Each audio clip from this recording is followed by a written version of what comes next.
15h sur GoJuve, c'est l'heure des brèves à la présentation Bambakan.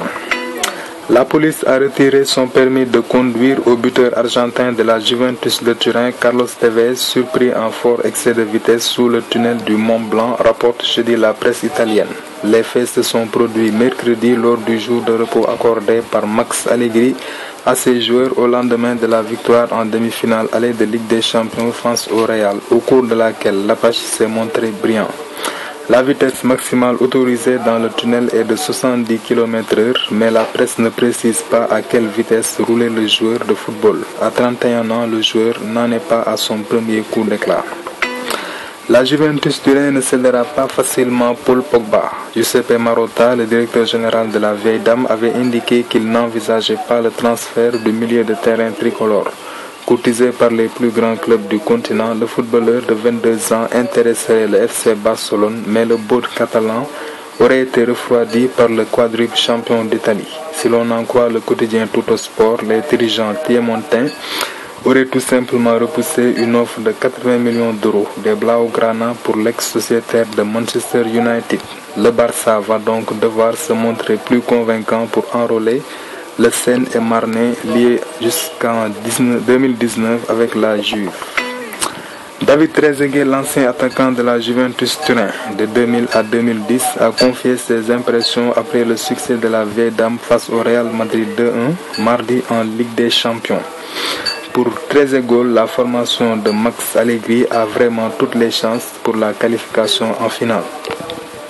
Je suis très confiant pour le match retour, a-t-il déclaré. À domicile, nous avons extrêmement bien joué. Je suis très heureux, a-t-il indiqué lors d'une conférence de presse. Lorsque je suis revenu à la Juve, j'ai vu un groupe très uni, même quand cela ne se passait pas bien. Ils ont l'envie de marquer l'histoire et de remporter de grandes victoires.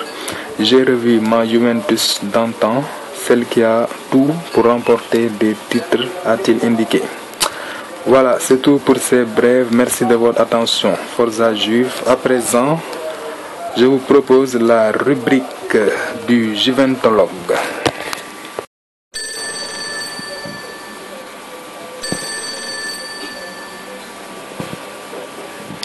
Pourquoi la Juventus va aller en finale? Eh bien, je vais vous le dire, moi.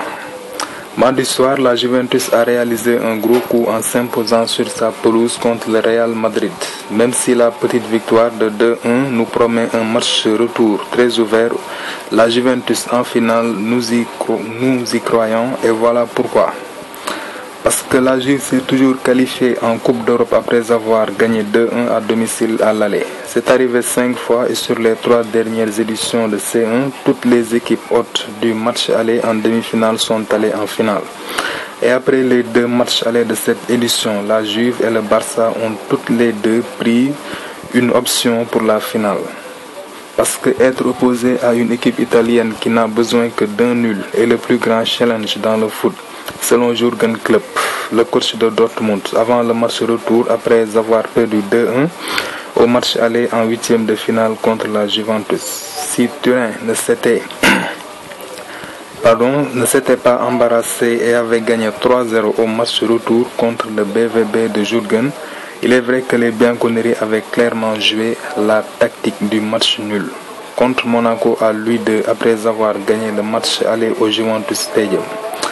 Parce que la Juventus de Turin sait défendre, 0,59 buts encaissés en moyenne par match, toute compétition confondue. La vieille dame sait défendre et en plus elle aime ça. Si mardi au Bernabeu le Real pourra enfin aligner sa fameuse BBC, les merengues trouveront en face d'eux une BBC d'un autre style, Barzagli, Bonucci, Chiellini.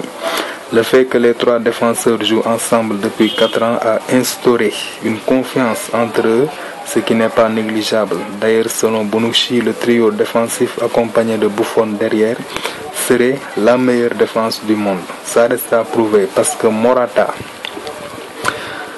né à Madrid, formé au Real, le jeune joueur est arrivé l'été dernier à la Juventus à la recherche de confiance et de temps de jeu qu'on ne lui a pas accordé au Real. Comme un clin d'œil du destin, c'est lui qui ouvre le score mardi en renard des surfaces face à son ancien club.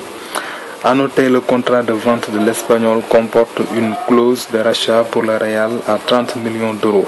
Les Madrilènes l'avaient vendu 22 aux Turinois. Mais Alvaro a déclaré ne pas vouloir retourner au Real. Il préfère écrire son histoire à la Juve. Parce que la Juve peut se concentrer à 100% sur le match retour. Contrairement au Real, les Turinois ont bouclé le championnat le week-end dernier et peuvent ainsi se concentrer sur le match retour. Les Merengues, eux, devront gagner contre Valence ce week-end pour pouvoir encore rêver de gagner le championnat.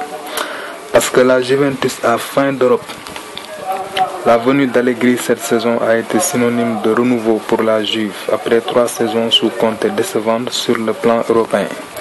Si la Juve a su imposer son monopole en Italie après un 4e scudetto consécutif remporté, les Bianconeri ont maintenant soif de titres européens.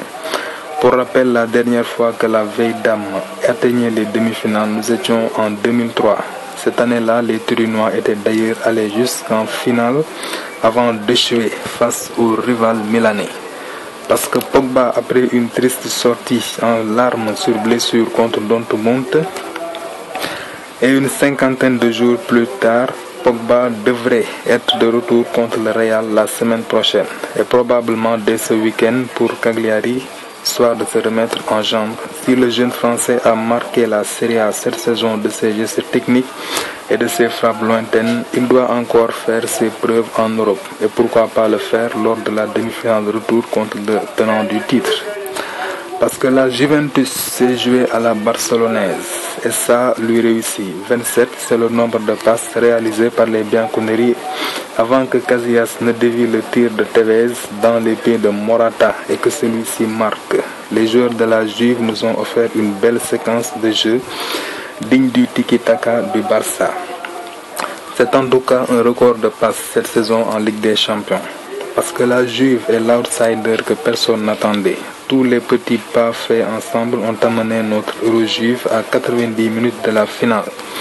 Ainsi tweeté Allegri après le match de mardi. Et c'est exactement cela. À part peut-être au match retour contre Dortmund 3-0, les Bianconeri sont arrivés là où ils sont aujourd'hui, à petits pas sans en faire plus qu'il ne fallait.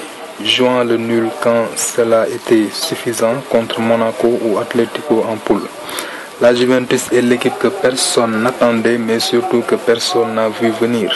Et nous, on aime les histoires d'outsiders qui finissent bien. Et enfin, parce que qu'on ne veut pas d'un énième classico en finale, oui, les confrontations Real-Barça, c'est cool, mais laissons cela à la